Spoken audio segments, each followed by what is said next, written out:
नमस्कार, आप सभी का स्वागत है आपके अपने YouTube channel daily success GK पर। फ्रेंड्स, आज का हमारा टॉपिक है एसएससी जीडी 2024। फ्रेंड, जैसा कि आप सभी को मालूम है कि हमने एसएससी जीडी 2024 का स्टैटिक जीके जीएस का सीरीज स्टार्ट किया था, जिसका आज पार्ट 2 वीडियो ये है।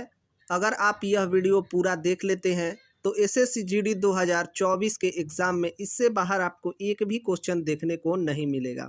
ये हमारा आपसे वादा है। तो प्लीज़ वीडियो में एंड तक बने रहें, और अगर आप हमारे चैनल पर नए हैं तो प्लीज़ चैनल को सब्सक्राइब करके बेल आइकन को ऑल पर क्लिक कर ले, ताकि इसी तरह की वीडियो आपको आसानी से मिलती रहे। तो चलिए वीडियो को शुरू करते हैं फर्स्ट क्वेश्चन से।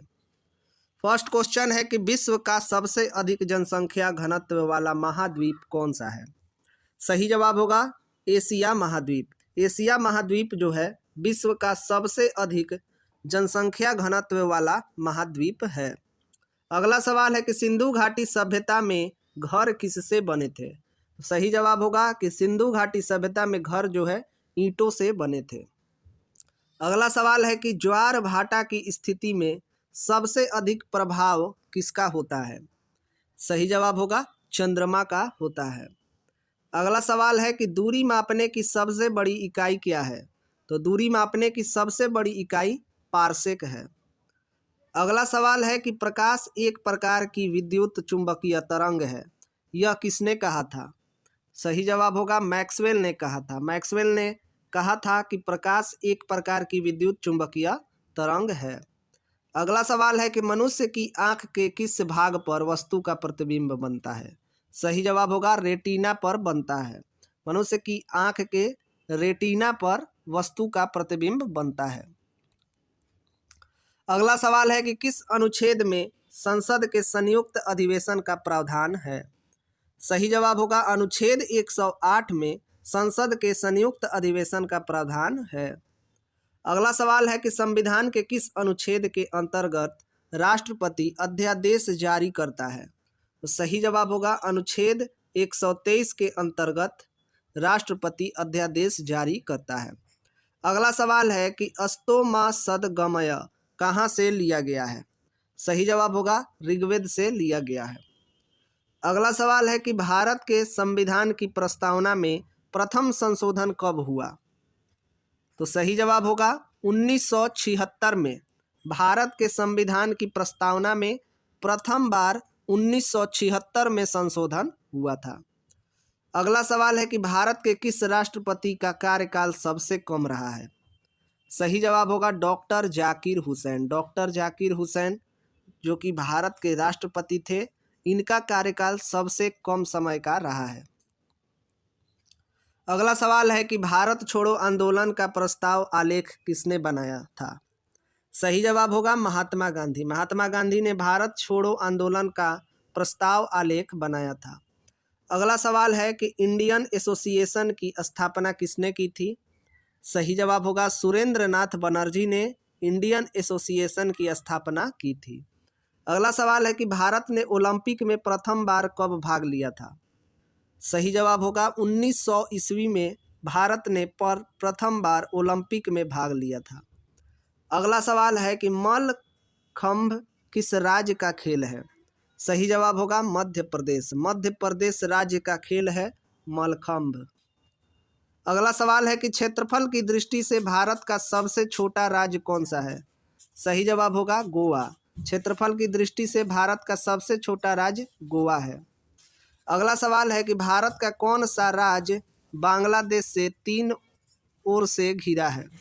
सही जवाब होगा त्रिपुरा। भारत का जो त्रिपुरा राज्य है यह बांग्लादेश से 3 ओर से घिरा हुआ है। अगला सवाल है कि फीफा वर्ल्ड कप सबसे ज़्यादा बार किसने जीता है? सही जवाब होगा ब्राज़ील ने। ब्राज़ील ने फीफा वर्ल्ड कप सबसे ज़्यादा बार जीता है। अगला सवाल है कि मीराबाई चानू किस खेल से संबंधित है? सही जवाब होगा भारोत्तोलन। भारोत्तोलन खेल से संबंधित है मीराबाई चानू। अगला सवाल है कि डुरंड कप किस खेल से संबंधित है? सही जवाब होगा फुटबॉल से। अगला सवाल है कि कनाडा का राष्ट्रीय खेल क्या है? सही जवाब होगा बर्फ पर हॉकी खेलना जो है, बर्फ पर हॉकी कनाडा का राष्ट्रीय खेल है। अगला सवाल है कि अंतर्राष्ट्रीय क्रिकेट में 500 छक्के लगाने वाले पहले क्रिकेटर कौन है? तो सही जवाब होगा क्रिस गेल, जो कि वेस्ट इंडीज के क्रिकेटर हैं। इन्होंने अंतर्राष्ट्रीय क्रिकेट में सबसे पहले 500 छक्के लगाए थे। अगला सवाल है कि सैंडी लॉज गोल्फ स्टेडियम कहाँ है? सही जवाब होगा स्कॉटलैंड में है। अगला सवाल है कि राष्ट्रीय खेल दिवस किस दिन मनाया जाता है? सही जवाब होगा 29 अगस्त। 29 अगस्त को राष्ट्रीय खेल दिवस मनाया जाता है। अगला सवाल है कि भारतीय संविधान सभा की प्रथम बैठक कब हुई? सही जवाब होगा 9 दिसंबर 1946 ईस्वी में भारतीय संविधान सभा की प्रथम बैठक हुई थी। अगला सवाल है कि संविधान सभा का अस्थायी अध्यक्ष कौन था? तो सही जवाब होगा डॉक्टर राजेंद्र प्रसाद जो थे, यह संविधान सभा के अस्थायी अध्यक्ष थे। अगला सवाल है कि भारत में संविधान सभा गठित करने का आधार क्या था? सही जवाब होगा कैबिनेट मिशन योजना 1946 ईस्वी जो ये था, यह भारत में संविधान सभा गठित करने का आधार था। अगला सवाल है कि भारत में संविधान कब लागू हुआ? तो सही जवाब होगा 26 जनवरी 1950 को भारत में संविधान लागू हुआ, जिसे हम गणतंत्र दिवस के रूप में हर वर्ष मनाते हैं।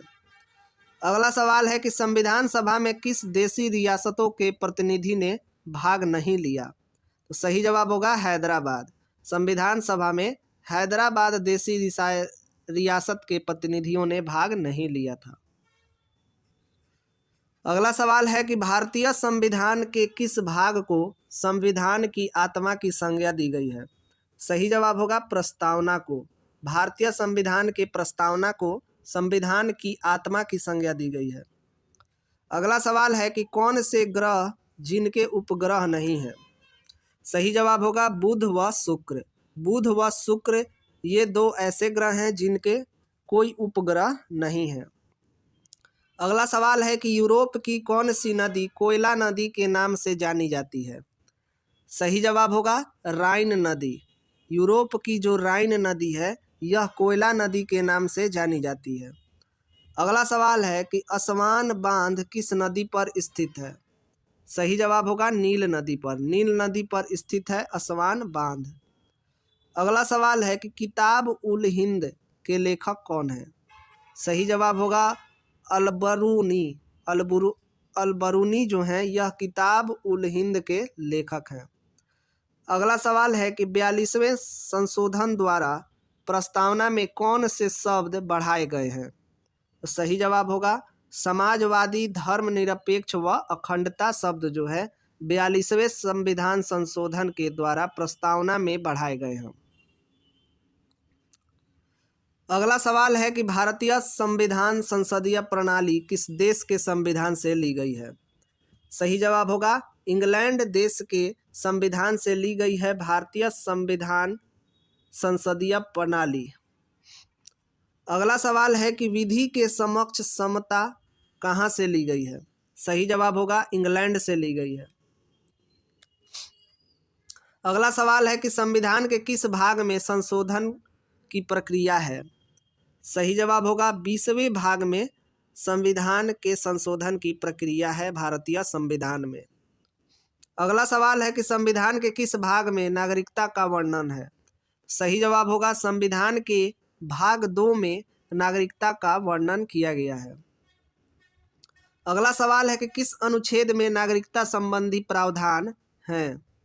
सही जवाब होगा अनुच्छेद 511 तक में नागरिकता संबंधी प्रावधान दिए गए हैं।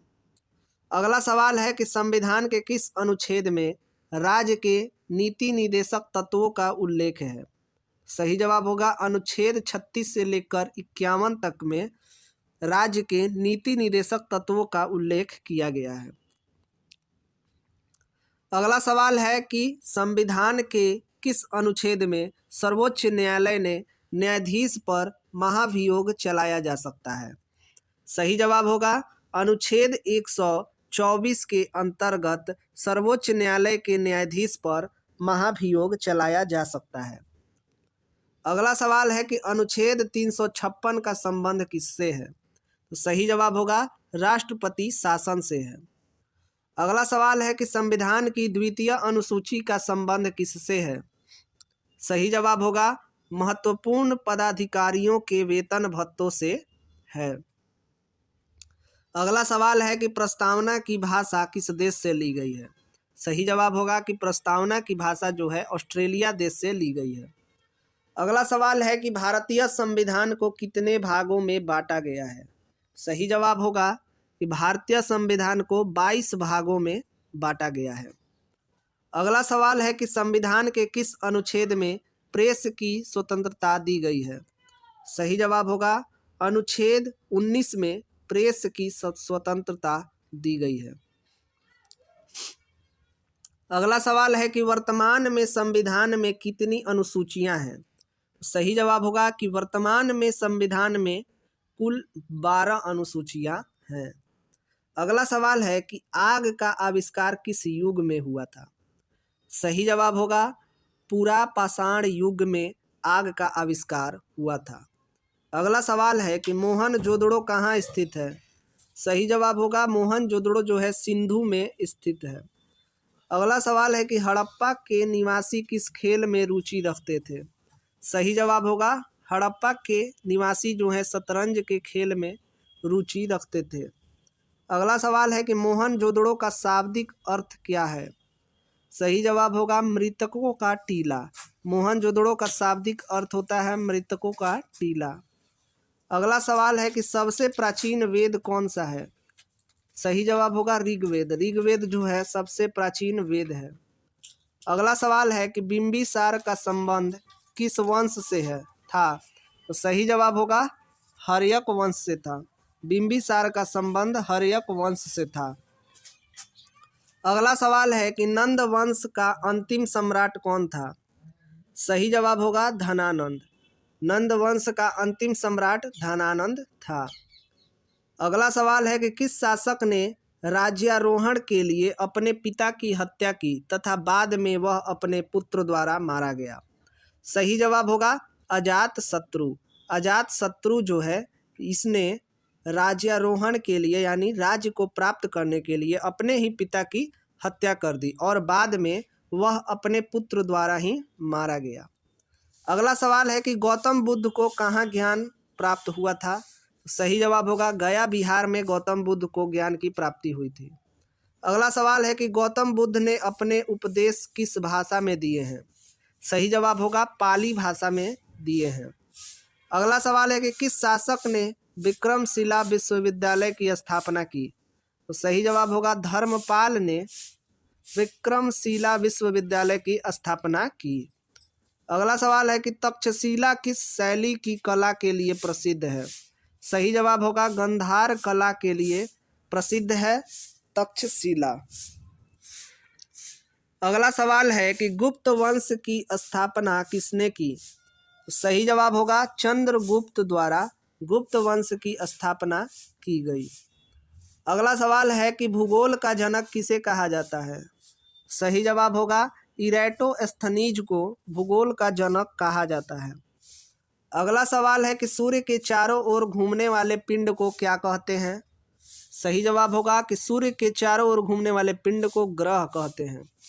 अगला सवाल है कि ग्रहों की गति के नियम का पता किसने लगाया? सही जवाब होगा केपलर ने ग्रहों की गति के नियम का पता लगाया था। अगला सवाल है कि किस देश में अर्धरात्रि को सूर्य दिखाई देता है? सही जवाब होगा नॉर्वे यूरोप। नॉर्वे यूरोप में अर्धरात्रि को सूर्य दिखाई देता है। अगला सवाल है कि विश्व की सबसे अधिक विश्वासघाती नदी किसे कहा जाता है? सही जवाब होगा हुआंगा हो नदी को विश्व का सबसे विश्वासघाती नदी कहा जाता है। अगला सवाल है कि लंदन किस नदी के किनारे बसा है? सही जवाब होगा टेम्स नदी के किनारे बसा है लंदन। अगला सवाल है कि करीबा बांध किस नदी पर स्थित है? सही जवाब होगा जैरे नदी पर स्थित है करीबा बांध। अगला सवाल है कि बुध ग्रह सूर्य का एक चक्कर लगाने में कितना समय लेता है? सही जवाब होगा 88 दिन। बुध ग्रह जो है सूर्य का एक चक्कर लगाने में 88 दिनों का समय लेता है। अगला सवाल है कि किस आकाशीय पिंड को पृथ्वी पुत्र कहा जाता है? सही जवाब होगा चंद्रमा को। चंद्रमा एक ऐसा आकाशीय पिंड है जिसको पृथ्वी पुत्र कहा जाता है। अगला सवाल है कि हैली धूमकेतु का आवर्तकाल कितना है? सही जवाब होगा 76 साल। हैली धूमकेतु का आवर्तकाल 76 साल है।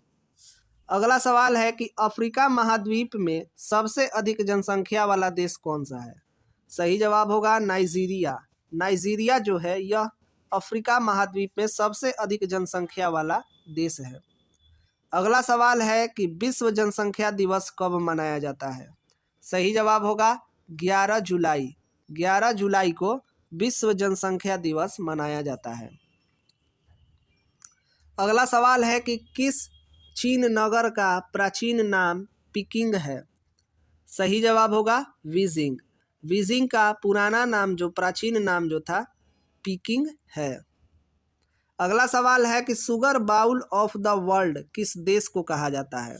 सही जवाब होगा क्यूबा। क्यूबा देश को sugar bowl of the world कहा जाता है। अगला सवाल है कि प्यासी भूमि का देश किसे कहा जाता है? सही जवाब होगा ऑस्ट्रेलिया।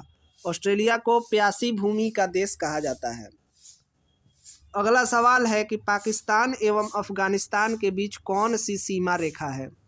सही जवाब होगा डूरंड लाइन है। अगला सवाल है कि जूट उत्पादन में भारत का कौन सा स्थान है? सही जवाब होगा पहला। जूट उत्पादन में भारत का पहला स्थान है। अगला सवाल है कि हीरे के उत्पादन में किस महाद्वीप का एकाधिकार है? सही जवाब होगा अफ्रीका महाद्वीप का एकाधिकार है हीरे के उत्पादन में। अगला सवाल है कि विश्व के कौन से खनिज को जुड़वा खनिज कहा जाता है? सही जवाब होगा जस्ता व सीसा। जस्ता व सीसा खनिज को जुड़वा खनिज कहा जाता है। अगला सवाल है कि पर्यावरण के अनुकूल होते हुए भी किसे श्वेत कोयला के नाम से जाना जाता है? सही जवाब होगा जल विद्युत। जल विद्युत को पर्यावरण के अनुकूल होते हुए भी श्वेत कोयला के नाम से जाना जाता है। अगला सवाल है कि विश्व विख्यात डोनवास कोयला क्षेत्र किस देश में है? सही जवाब होगा यूक्रेन देश में विश्व विख्यात डोनवास कोयला क्षेत्र है। अगला सवाल है कि विश्व में रेल मार्ग की लंबाई सबसे अधिक किस देश में है? सही जवाब होगा संयुक्त राज्य अमेरिका में रेल मार्ग की लंबाई विश्व में सबसे अधिक है। अगला सवाल है कि कौन सा जलमार्ग भूमध्य सागर और फारस की खाड़ी को जोड़ता है? सही जवाब होगा स्वेज नहर जलमार्ग जो है यह भूमध्य सागर और फारस की खाड़ी को जोड़ता है। अगला सवाल है कि आइंस्टीन का द्रव्यमान ऊर्जा समीकरण क्या है? तो आइंस्टीन का द्रव्यमान ऊर्जा समीकरण जो है E बराबर mc²। अगला सवाल है कि एसआई पद्धति में मूल मात्रक कितने हैं? तो एसआई पद्धति में मूल मात्रक 7 हैं। अगला सवाल है कि एसआई पद्धति में आवृत्ति का नया मात्रक क्या है? सही जवाब होगा हर्ट्ज। अगला सवाल है कि एक पारसेक कितने प्रकाश वर्ष के तुल्य होता है? सही जवाब होगा 3.26 प्रकाश वर्ष के तुल्य होता है एक पारसेक। अगला सवाल है कि किस उपकरण का उपयोग वायु दाब मापने में किया जाता है? सही जवाब होगा बैरोमीटर।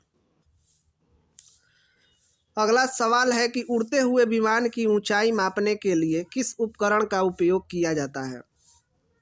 सही जवाब होगा अल्टीमीटर का उपयोग किया जाता है उड़ते हुए विमान की ऊंचाई नापने के लिए। अगला सवाल है कि ध्वनि की तीव्रता मापने के लिए किस उपकरण का प्रयोग किया जाता है? सही जवाब होगा ऑडियोमीटर का उपयोग किया जाता है ध्वनि की तीव्रता को मापने के लिए। अगला सवाल है कि रेगिस्तान में मरीचिका का बनना क्या है? सही जवाब होगा प्रकाश का पूर्ण आंतरिक परावर्तन जो है रेगिस्तान में मरीचिका का बनना है।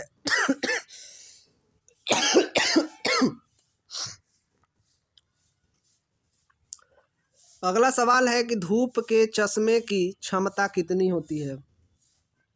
सही जवाब होगा 0 डायोप्टर। धूप के चश्मे की क्षमता 0 डायोप्टर होती है। अगला सवाल है कि आइंस्टीन के समीकरण E बराबर mc² में c क्या है। सही जवाब होगा प्रकाश का वेग है। E बराबर mc² में c जो है प्रकाश का वेग है। अगला सवाल है कि स्वस्थ मनुष्य का तापमान कितना होता है। सही जवाब होगा 98.6 डिग्री फ़ारेनहाइट जो है स्वस्थ मनुष्य का तापमान होता है। अगला सवाल है कि सूर्य की सतह पर ताप कितना होता है। सही जवाब होगा 6000 केल्विन जो है सूर्य की सतह पर ताप होता है। अगला सवाल है कि लाल व नीले रंग को मिलाने पर कौन सा रंग प्राप्त होता है। सही जवाब होगा मैजेंटा यानी बैगनी। लाल व नीले रंग को मिलाने पर बैगनी यानी मैजेंटा प्राप्त होता है। अगला सवाल है कि कौन सी रेखा भारत के लगभग मध्य से गुजरती है। सही जवाब होगा कर्क रेखा।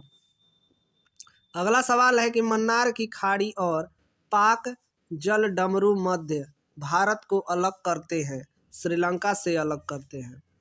अगला सवाल है कि भारत में समुद्र तट रेखा वाले राज्यों की संख्या कितनी है। सही जवाब होगा 9 है। अगला सवाल है कि संविधान के किस अनुच्छेद के अंतर्गत राष्ट्रपति अध्यादेश जारी करता है। सही जवाब होगा अनुच्छेद 123 के अंतर्गत राष्ट्रपति अध्यादेश जारी करता है। तो फ्रेंड्स आज के वीडियो में इतना ही। उम्मीद है कि हमारी वीडियो आपको पसंद आई हो, तो प्लीज़ वीडियो को लाइक करें और अपने दोस्तों के साथ शेयर करें। और अगर आपने अभी तक हमारे चैनल को सब्सक्राइब नहीं किया है तो प्लीज़ चैनल को सब्सक्राइब करके बेल आइकन को ऑल पर क्लिक कर ले, ताकि इसी तरह की वीडियो आपको आसानी से मिलती रहे। तो चलिए मिलते हैं अगले वीडियो में, तब तक के लिए जय हिंद।